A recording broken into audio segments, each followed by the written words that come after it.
दिवस विषय रही एक सरल और सहज भाषणटी आरंभ करवा।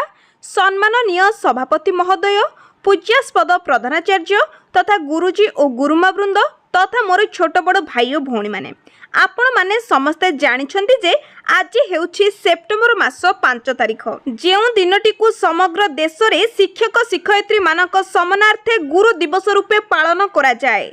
एहीपरि एक अमृतमय बेलारे किछि कहिबार सुजोग मिलिथिबारु मु निजको धन्य मने करूछि। से हेउछंती गुरु जे निरंतर आमकु सत्य न्याय मार्ग रे परिचालित हेबाकु बारंबार प्रेरणा जोगै आसीथांती।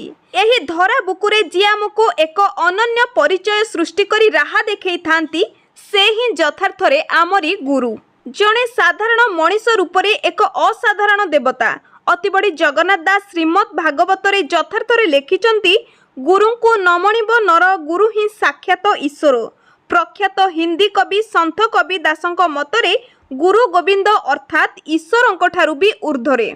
श्रीकृष्ण स्वयं निज मुखरे अर्जुन को उपदेश प्रदान करी कहिछंती, गुरु नकले हे अर्जुन काहे पाइबु सदज्ञान।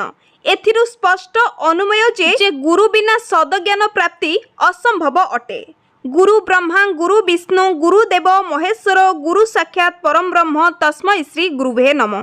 गुरु गु अर्थ अंधकार और रु अर्थ आलोक। अन्य अर्थरे जे आम जीवन को अज्ञान रूपक अंधकार दूर करी ज्ञान रूपक आलोक को आम जीवन को उभासित करती, से ही आमरी गुरु।